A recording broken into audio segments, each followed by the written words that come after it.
So hello friends, good morning. তো কিভাবে নিজেকে সাইকোলজিক্যালি নিজেকে স্ট্রং রাখতে হয়, মার্কেটের কন্ডিশনের সাথে কিভাবে নিজেকে শান্ত রাখতে হয় যে না আজকের দিনে যদি আমাকে ট্রেড দেয়নি তাহলে আমি ট্রেড করব না, বা আজকের দিনে যদি আমার কাছে কোনো ট্রেড পাচ্ছি না, আমি যদি প্রপারলি আমার মার্কেট মুভ করছে না তাহলে আমি কি রাখবো যে না ভাই চুপচাপ আমাকে কি করতে হবে, আজকের দিনটাকে মার্কেটকে ছেড়ে দিতে হবে যে ভাই আজকের কিছু দিচ্ছে না তো আমি কি করব, right? So everything depend on that. আজকের দিনের মার্কেট কি করে যদি বলি আমি 1 মিনিটে, আমার আজকের প্রথম সকালের মর্নিংয়ের যে ট্রেডটা হয়েছিল সেটা আমি 1 মিনিটে নিয়েছিলাম। অ্যান্ড বাই দ্য থিংস কিভাবে কেন নিয়েছিলাম, কারণ দেখুন সকালবেলা ও পিডিএইচকে ব্রেক করতে পারেনি, রাইট? অ্যান্ড সেখান থেকে 1 মিনিট একটা সুন্দর ক্যান্ডেল আসে, অ্যান্ড ইনক্লুডিং তারপরেও দেখুন একটা এখান থেকে সুন্দর ব্রেকডাউন করার চেষ্টা করে 1 minute, and immediate this candle আমার এসএল হিট করে দেয়, রাইট? ইমিডিয়েট দিস ক্যান্ডেল আমার এসএল হিট করে, অ্যান্ড এসএল হিটের পরে যখনই আমি এখান থেকে ব্রেকআউট পাই পিডিএইচ এর উপরে, আমাদের সেট আপ অ্যাক্টিভ হয়ে যায় ডব্লিউএসসি বা পিডিএইচ, রাইট? তো এই যে কন্ডিশন ছিল, এই কন্ডিশন থেকে আমার এখান থেকে খুব সুন্দর একখানা স্পাইক পাই, যে স্পাইকে কি হয় আমার এখান থেকে প্রফিটটা 50% আমি লক করতে পারি। টার্গেট ছিল কি যে মিনিমাম না হয় 49K অবধি মার্কেট হয়তো চলে যাবে, কিন্তু ইমিডিয়েট এতটা জোরে মার্কেট আবার নিচের দিকে পুশ ডাউন করে দেয়। কি হয় যে আমার এখান থেকে যে পজিশন আমি বুক করেছিলাম সেখান থেকে জাস্ট একটা 50% বুক করেছিলাম, সেখান থেকে এত জোরে পুশ ডাউন আসে এই জায়গার কাছাকাছি আমি কিন্তু 300-400 আবার একটা লস নিয়ে বেরোই, রাইট? 50% বুক হয়ে গেছিল, বুক হওয়ার পরে কি হলো এত স্পিডেও নিচে এলো যে 1:1 নেওয়ার পরে 1:1 জিরোতে লক হওয়ার কথা, বাট সেখান থেকে বাস 300-400 টাকা মাইনাস এখান থেকে আবার করে দেয়। অ্যান্ড ইমিডিয়েট যে জিনিসটা দেখতে পাবেন কি হয়, মার্কেট এই যে এত বড় ক্যান্ডেল বানিয়েছিল লাইক দ্যাট, কি যে এই ট্রেডটা আমার ছিল কিন্তু 1 মিনিটে, বাট আমি দেখতে পাচ্ছিলাম জিনিসটা যে দেখুন 5 মিনিটের বা 3 মিনিটসের যে ক্যান্ডেলের size that is near to near 130 পয়েন্টের ক্যান্ডেল, রাইট? অ্যান্ড আরেকটা জিনিস খুব ইম্পর্টেন্ট এখানে আজকের জিনিসটা কিন্তু জাস্ট এটা হচ্ছে আপনাদের কি যে আমি কি মার্কেটের টাইপে কাজ করছি আর সেখানে মার্কেটে কি বিহেভ করছে। দেখুন at the time of breaking PDH, যখন ব্যাংক নিফটি পিডিএইচ ব্রেক করছিল তখন nifty is near to PDL এর কাছে পৌঁছে গেছে সে, এখানে ব্যাংক নিফটি তখন পিডিএল এর কাছে, রাইট?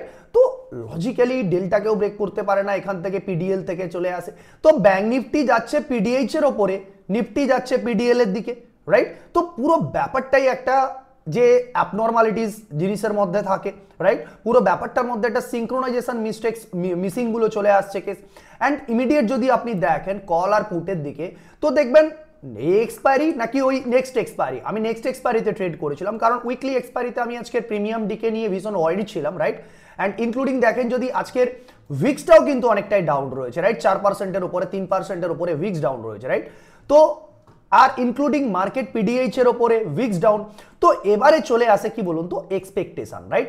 মানুষে কি এক্সপেক্ট করে মার্কেটের থেকে। তো যদি বলি আজকের দিনে আমার এই রিভার্সাল ট্রেডটা নেওয়ার একটাই কারণ ছিল যে মিনিমাম আমি ভেবেছিলাম যে 1 মিনিটে এখান থেকে যখন একটা রিভার্সাল আসবে আমরা একটা এম লাইন, এটা আমাদের এম লাইন, ব্ল্যাক লাইনটা এম লাইন অবধি একটা টার্গেট পাবো। নেক্সট ওটার আমাকে কি করে 1:1 খুব সুন্দর বুক করায়, 1:2 বেশি দিয়েছিল, বাট 1:1 এর বেশি আমি নিয়ার টু নিয়ার এই জায়গায় বুক করি, কিন্তু সে প্রফিটটাও আমাকে 0-0 করে বের করে দিয়ে চলে যায়।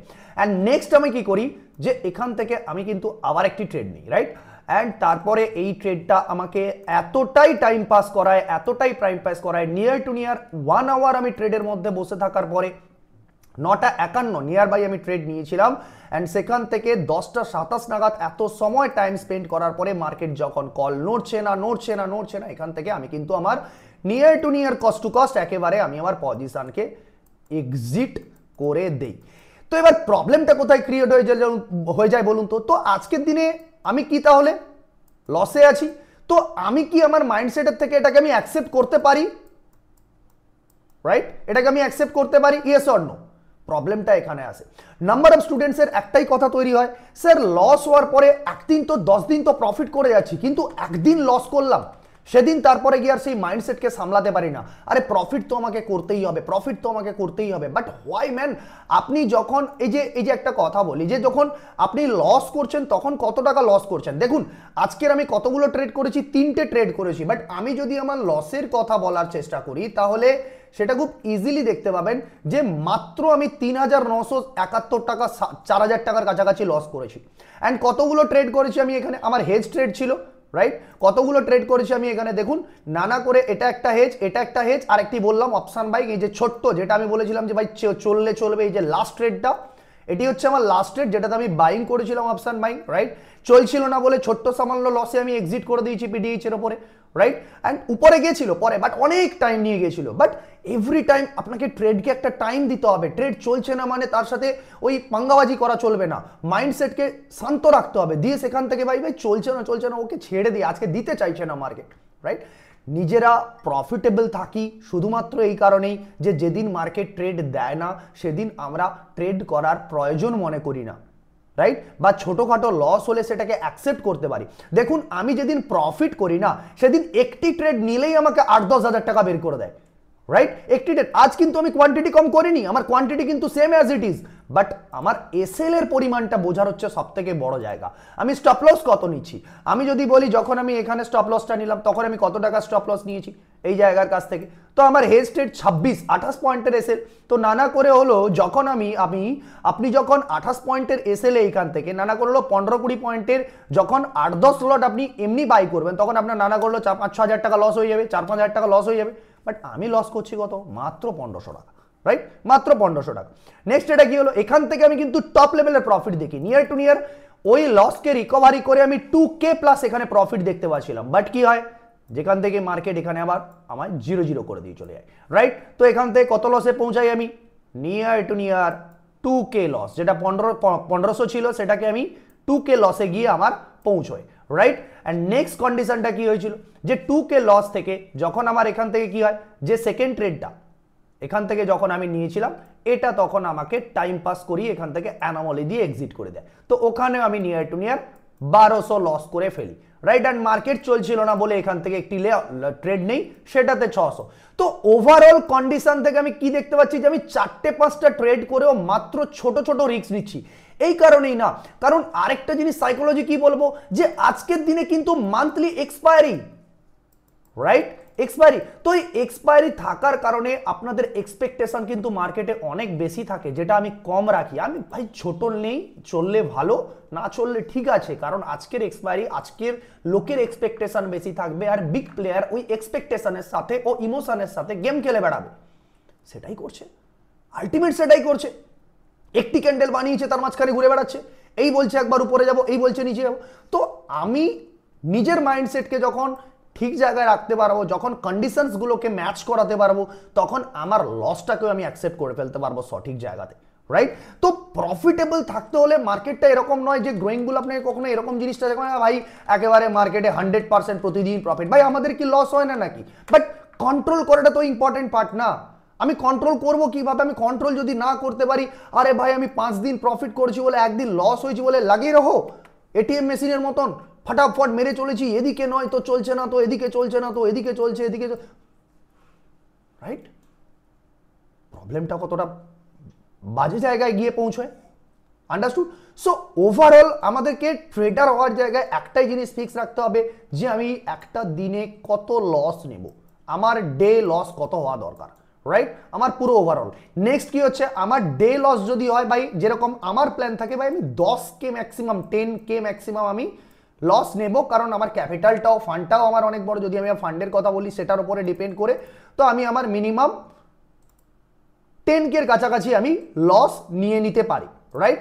তো আমি 10K এর কাছাকাছি যখন আমি লস নিতে পারবো, তখন আমি এখান থেকে কি দেখতে পাচ্ছি ভাই, আমি ছোট কোয়ান্টিটি নিয়ে করে দেখছি ভাই আমার ট্রেড চলছে না, ভাই বড় কোয়ান্টিটি তো আরো দূরের কথা, কারণ আমাদের ট্রেড যখন চলে তখন আমাদের কতগুলো পয়েন্ট করে দিয়ে যায়, 300 পয়েন্ট 400 পয়েন্ট করে দিয়ে যায়, রাইট? 50-100 পয়েন্ট চলছে মার্কেট, 10-15টা ক্যান্ডেল বানাতে হচ্ছে, এক ঘন্টা মার্কেটকে আটকে থেকে থেকে একটা, এটা কতটা পয়েন্ট বলুন তো? এই যে জায়গার থেকে মার্কেট এইটা জায়গাটা গেছে কতটা পয়েন্ট, 100 পয়েন্ট বানাতে গিয়ে ও একটা ক্যান্ডেলে বানিয়ে দিল 100 পয়েন্ট, আর এখান থেকে সে এখানে পৌঁছানোর জন্য কত সময় লাগিয়ে দিল, কতগুলো সময়, 1.5 ঘন্টা 1-1.5 ঘন্টা টাইম পাস করে দিল সেখানে, আন্ডারস্টুড? সো প্রত্যেক দিন যে মার্কেট আমাকে ছাপ্পাড়া ফেড়ে ট্রেড দিয়ে দেবে এরকম ব্যাপারটাও নয়। আর একটা জিনিস কি, যেদিন মানুষের এক্সপেকটেশন বেশি থাকে, যেদিন রিটেল পাবলিকের এক্সপেকটেশন বেশি থাকে, আরে আজ তো মান্থলি এক্সপায়ারি, আজকের দিনে কিছু না কিছু একটা হবে, বড় মুভ হবে, বিশাল বড় মার্কেট করবে, ইনক্লুডিং নিফটিকেও দেখুন, নিফটিও আজ পুরো দিন একই জোনের মধ্যে পিডিএইচ পিডিএল এর মধ্যে কোথাও ট্র্যাপ করেনি, কাউকে ট্র্যাপ করেনি, রাইট? তো নিফটিও আলটিমেট কি রয়েছে, যদি পুটকে গিয়ে করে দেখান, ও বেটা নড়ার চেষ্টা পর্যন্ত করেনি, হালকা একটু আত্র এদিক ওদিক স্পাইক করেছে, দিয়ে ওখানেই নিচের দিকে কন্টিনিউ ফল করে চলেছে, রাইট? সো মানুষের এক্সপেকটেশন যখন বেশি হয়ে যায় যে না আজকের বিশাল বড় কিছু দেবে, তখন আপনার এক্সপেকটেশনকে গলা কেটে দেবে তারা, রাইট? সো প্রবলেম এক্সপেকটেশন নিয়ে নয়, প্রবলেম হচ্ছে লজিক নিয়ে। আপনার কাছে যদি লজিক ঠিক থাকে তাহলে আপনি ট্রেড নেবেন। ভাই লজিক নেই কিছু, মার্কেট টাইম পাস করছে, ইনক্লুডিং উইক স্লো। ভাই অপশন হালকা একটু মুভ করবে তো কোথায় যাবে কি করবে কিছু ঠিক নেই, রাইট? হালকা একটু মুভ করবে তো তখনই তার অপশন প্রিমিয়ামে ডিকে চলে আসবে। সো ওভারঅল সিচুয়েশনটা কি অপশন বাইং এর situation yes or no, including যদি আমি বলি অপশন সেলিং, রাইট? এমনকি আমি এক্সপায়ারির দিন মানে বা কারেন্ট এক্সপায়ারির দিকে তাকাইও না, রাইট? সো নেক্সট এক্সপায়ারির কথা বলি যদি, তো পুটকে দেখুন এখান থেকে পুটও না নিচে পড়ছে না কল উপরে বাড়ছে, দেখুন কল সেই যে একটি candle time pass time pass time pass time pass, সেই যে পুটকে দেখুন time pass time pass time pass time pass, right? So আরেকটা জিনিস কি, আমরা কোথায় রয়েছি, একটা সাইকোলজিক্যাল নাম্বার আর পিডিএইচ এর মধ্যে ফেসে রয়েছি। কে সেই psychological number 49K, right? So problem আমাদেরকে আইডেন্টিফাই করতে হবে, আর যেদিন মার্কেট ট্রেড দিচ্ছে না সেদিন নিজেকে স্টপ করতে হবে। নাকি আমার প্রফিট করাটা মার্কেটে ইম্পর্টেন্ট, প্রফিট করাটা মার্কেটে ইম্পর্টেন্ট নয়, মার্কেটে সেফলি চলাটা। দেখো তোমার যত গুরুর, তোমার যত সবকিছু তোমার হলো ক্যাপিটাল, রাইট? তো তোমার ক্যাপিটাল যখন খারাপ হয়ে যেতে পারে, যে দেখছো আজকের দিনটা এমন বাজে মার্কেট যেখানে আমাকে কিছু দেবে না, আমার ক্যাপিটাল খারাপ হতে পারে, ঠিক আছে ছোটখাটো লস হয়েছে, then stop the day, right?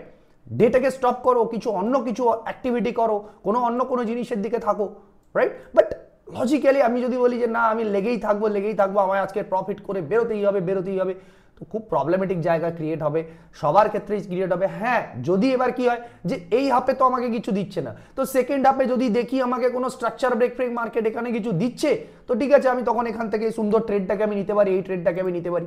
But this time আমি যদি বলি যে না আমাকে হচ্ছে মার্কেটের সাথে পাঙ্গা নিয়ে করে কিছু করতে হবে, মার্কেট কিচ্ছু করছে না, আমি কল পুটকেও দেখালাম আপনাদের, look at the things. And market দেখুন যখন মার্কেট নিচের দিকে আসে, পুটও দেখুন ওপরে বাড়েনি, নিফটির ক্ষেত্রেও দেখুন পুট ওপরের দিকে বাড়েনি, কিন্তু কলের মধ্যে কিন্তু ফল ডাউন করে গেছে, কল কিন্তু ফল ডাউন করেছে। অ্যান্ড নাও দিস টাইম পুটও দেখুন এম লাইন কাপ্পা লাইনের তলায়, মানে আলটিমেটলি যদি আমি বলি কি যে নিফটির ক্ষেত্রে কিন্তু পিওরলি একটা option selling day between PDH PDL call put both কিন্তু এই যে গ্রিন লাইন ডেল্টার তলায় রয়েছে, রাইট? তো কিড যখন আমাদের কাছে থাকবে তখন কতটাই ইজি হয়ে যাবে যে আমি আজকে এই ডেটাকে কিভাবে ডিসাইড করছি। হ্যাঁ আজ তো ছিল ব্যাংক নিফটি, তো ছিল আজকের এখান থেকে উপরের দিকে, রাইট? আমাদের এম লাইনের উপরেও ছিল আমাদের ব্যাংক নিফটি, সমস্ত দিক থেকে সমস্ত লাইনের, বাট কি এখান থেকে কি মার্কেট ওই যে এরিয়া, ওই এরিয়াতে সাইডওয়েজ হয়ে থাকবে সে, রাইট? পুরো এরিয়ার মধ্যে সে সাইডওয়েজ হয়ে থাকবে। তো আলটিমেট এটাই বোঝার দরকার আমাদের যে ক্যাপিটাল কখনো খারাপ হওয়ার জন্য এমন কোনো স্টেপ নেব না, এমন কোনো অ্যাক্টিভিটি করব না যে অ্যাক্টিভিটিটা কিন্তু আমাদের বাস খুব বাজেভাবে আমাদের সাথে সাইড এফেক্ট করবে। আরেকটা জিনিস বলুন তো, প্রফিট করার থেকে যখন বিগ লস নিয়ে মার্কেটে হয়ে যায় না, বিগ লস যখন মার্কেটে হয়ে যায় না, তখন সব থেকে বাজে জিনিস যেটা তৈরি হয় তখন হচ্ছে কি সাইকোলজি, রাইট? তখন সাইকোলজিটা এত বাজেভাবে ভেঙে পড়ে, তখন এত বাজেভাবে ভেঙে পড়ে যে ওই জায়গায় দাঁড়িয়ে তখন আমি কি করলাম, কিভাবে এগোবো। আর লজিক্যালি একটা প্রসেস মাইন্ডেডের ছেলে যে প্রসেসকে ফলো করতে হবে, রাইট? সেই প্রসেস থেকে সে গ্যামলিং এর দিকে যেতে শুরু করে, রাইট? সে একটা গ্যামলারের দিকে যেতে শুরু করে। তো ওভারঅল কন্ডিশন যেটা, মার্কেটকে অ্যাকসেপ্ট করতে হবে লস, ফ্লেক্সিবিলিটি ইউজ করতে হবে নিজের মধ্যে, দেন কিন্তু প্রফিটও যখন দেবে আপনাকে ছাপ্পড় পেরে প্রফিট দেবে, রাইট? ওভারঅল বোঝাতে পারলাম সবাইকে যে এটা নিজের মধ্যে কিন্তু তৈরি করতে হবে, নিজের মধ্যে কন্ট্রোল। মার্কেটের ডিসিশন, তোমার ইমোশনাল ডিসিশন যেন তোমাকে কখনো হার্মফুল বা এফেক্ট তোমার উপরে, হার্মফুল এফেক্ট তোমার উপরে না আনতে পারে। তুমি ইমোশনালি কখনো মার্কেটকে ট্র্যাক করতে পারো না বা মার্কেটে ট্রেড করতে পারো না, তোমাকে লজিক্যালি জিনিসের দিকে এগোতে হবে with risk management process. Understood? So everything আমাকে আমাদের মাইন্ডটাকে একেবারে শুধরাতে হবে যে না সামান্য লস হয়েছে, ছোট লস হয়েছে, দিনটাকে ক্লোজ করি, আজকের হয়তো দেবে না মার্কেট, বা দেবে যখন এই এরিয়াগুলোকে ব্রেক করুক তারপরে করব। আমি এখানে আমার লসটা দেখতে দেখতে নিজের মাইন্ডসেটকে এমনভাবে কিছু করব না যে ভাই আমি এখনই আবার আমার ওই দেখতে দেখতে আমি যদি বলি যে এইখানকার মধ্যে আমি যদি কিছু করতে যেতাম না, দেখুন আপনারাও হয়তো দেখেছেন যে এই জায়গায় কত লোক হয়তো এইখানে ব্রেকআউটে নিতে গেছে টপে, তার এখানে দুম করে লাগিয়ে দিয়েছে, কত লসে চলছে। দেখুন যে টপ লেভেলের ব্রেকআউটে যে লোকটা সে কোথায় এসে করে এখন এখানেই মার্কেট ঘুর ঘুর ঘুর ঘুর করে যাচ্ছে এখানে, রাইট? সো প্রবলেম আমরা নিজেরা ক্রিয়েট করি, সেই প্রবলেমের সলিউশন আমাদের নিজের কাছেই আছে, কিন্তু সেই সলিউশনটাকে সঠিক সময় নিজেকে শান্ত রাখতে হবে, নিজের মাইন্ডটাকে পেশেন্সের মধ্যে রাখতে হবে যে না ঠিক আছে মার্কেটে প্রফিট লস বোথ পার্ট হয়, বাট লসটা যখন হবে তখন আমি আমার লিমিটের মধ্যে সেটাকে রাখবো, রাইট? আমি সেটা লিমিটের মধ্যে অ্যাকসেপ্ট করবো, নাকি আমার একদিন আমার লস হবে আর সেটা আমার 10 দিনের প্রফিট নিয়ে যাবে, রাইট? হবে, লস হবে, মার্কেটে profit and loss both are the part, একটা শিক্ষার দুটো এপার ওপার মার্কেটে, রাইট? একজন লস করলে তো আরেকজন প্রফিট করে না, আরেকজন আপনি লস করলে তো আরেকজন প্রফিট করে না। আরেকটা জিনিস কি সবসময় নিজের মাথার মধ্যে রাখবেন, অ্যারিগ্যাতো। অ্যারিগ্যাতো কাকে বলে? যে ইটস ওকে, রাইট? অ্যারিগাতো এটা হচ্ছে একটা জাপানিজ ওয়ার্ড, ওকে? তো অ্যারিগ্যাতোর মানে হচ্ছে যে ইটস ওকে, আমি লস করেছি ঠিক আছে, ইটস ওকে, আমি নেক্সট কোনো একটা ট্রেড পাবো সেটাতে আমি আবার প্রফিটেবল হয়ে যাব। বা অ্যারিগ্যাতোর মানে মিনিং এটাও হতে পারে ঠিক আছে আমি লস করেছি, মেবি আমার প্রফিটটা ইটস গোজ একজনের কারোর বাড়িতে গেছে স্যালারি হয়ে, রাইট? বা আমার লসটা সেটা অন্য কারোর কাছে পৌঁছে গেছে, তার বাড়িতে কোনো কাজে লাগবে সেটা, আন্ডারস্টুড? সো এভাবেই নিজেকে ক্ষমা করতে হবে। তো ক্ষমা করতে শিখুন আর নেক্সট স্টেপ নিন যে আমি আমার লস কন্ট্রোল করব, সঠিক জায়গায় জিনিসগুলোকে করব, দিলে দেখবেন আপনার স্টেপ কিন্তু একটার পর একটা করে আপনি এগিয়ে চলেছেন, একটার পর একটা স্টেপ আপনি এগিয়ে চলেছেন, রাইট? তো আমাদেরকে এই স্টেপে স্টেবল থাকতে হবে, নাকি একটা স্টেপ থেকে আরেকটা স্টেপে ওঠার পরে আমাদের একটা রং ডিসিশন আমাদেরকে ডিরেক্টলি স্টেপ ডাউন করে দিতে পারে আরেকটা দিকে নিচে, রাইট? তো এই স্টেপে স্টেবল থাকার জন্য নিজের মাইন্ডটাকে বলতে হবে যে ভাই না আমি আমার লস কন্ট্রোল করবো, হোয়াট এভার দ্য থিংস, যা কিছু ঘটবে আমার মার্কেটে, আন্ডারস্টুড? সো স্টেপে একটা স্টেপ স্টক মার্কেটে এগোনোর সময় এই প্রত্যেকটা স্টেপ আপনাকে কখনো উপরে স্টেপের দিকে তাকানো চলবে না, আপনাকে একটি স্টেপেকেই ভালো করে সুন্দর করে তৈরি করতে হবে। যখন এই স্টেপটাতে আপনি মজবুত হয়ে যাবেন তখন একটুখানি উপরের স্টেপে যাওয়ার আবার চেষ্টা করবেন, রাইট? তো এভাবেই স্টক মার্কেটে আপনি সাকসেস পেতে পারবেন, নিজের মাইন্ডটাকে কন্ট্রোল করতে পারবেন। আর একটা জিনিস যেটা নিজের মধ্যে কন্ট্রোলটা কিভাবে আনা যায়, যে সেটআপের মধ্যে লজিকগুলোকে বোঝে, নাকি আমি কি করছি সেই লজিকের পেছনে কোনো মিনিং নেই, আমি যা ইচ্ছে তাই করে যাচ্ছি, যা মনে হচ্ছে তাই করে যাচ্ছি, রাইট? তো লজিক থাকলে তবে ট্রেড করব, লজিক ছাড়া ট্রেড করব না। আর লজিকের সাথে যদি এসে লিড হয় অ্যাকসেপ্ট করে ফেলবো, লজিকের সাথে যত বড় প্রফিট দেবে তত বড় প্রফিট নিয়ে আমরা হোল্ড করে বসে থাকবো, রাইট? সো ওভারঅল বোঝাতে পারলাম যে প্রতিদিন প্রফিট হওয়াটা মার্কেটে কোনো মানে ওই জাস্ট যারা বলে তারা বলে, বাট আমি এক্স্যাক্টলি বলবো যে আমাদের 80% অ্যাকুরেসি, এক একদিন লস হবেই হবে, ছোট লস হবে, অ্যাকসেপ্ট করে নিতে হবে মার্কেট থেকে, রাম রাম বলে বন্ধ করে দিতে হবে, রাইট? সো বোঝাতে পারলাম। অবশ্যই আপনাদের ভালো লাগলো কিভাবে সাইকোলজিগুলোকে নিজেদেরকে কন্ট্রোল করতে হয়, একটা স্টেপ দিয়েও নিজেদেরকে আপনাদেরকে দেখালাম। সো ভালো লাগলে ফলো করে নেবেন অ্যান্ড সাবস্ক্রাইব করে নেবেন। So thank you for watching. And still যদি আপনারা চান এভাবে নিজের সাইকোলজিকে আরও বেটারভাবে নিয়ে যেতে, রাইট? তো আমাদের টপ লেভেলের যে সাইকোলজি মাস্টারি ক্লাসটা সেটা কিন্তু আপনি মিস করবেন না, রাইট? সো সেই মাস্টারি ক্লাসের মধ্যে আমরা এই সাইকোলজিকে শুধরানোর জন্য কি কি জিনিসগুলো ইম্পর্টেন্ট হয়, কোয়ান্টিটি ম্যানেজমেন্ট কিভাবে হয়, ফ্লেক্সিবিলিটি কিভাবে তৈরি হয়, এই পয়েন্টগুলো আমরা কিন্তু খুব সুন্দরভাবে ক্লিয়ার করেছি, রাইট? সো খুব ইম্পর্টেন্ট পার্ট ওটা আমাদের psychology, right? So thank you for watching, thank you and bye by.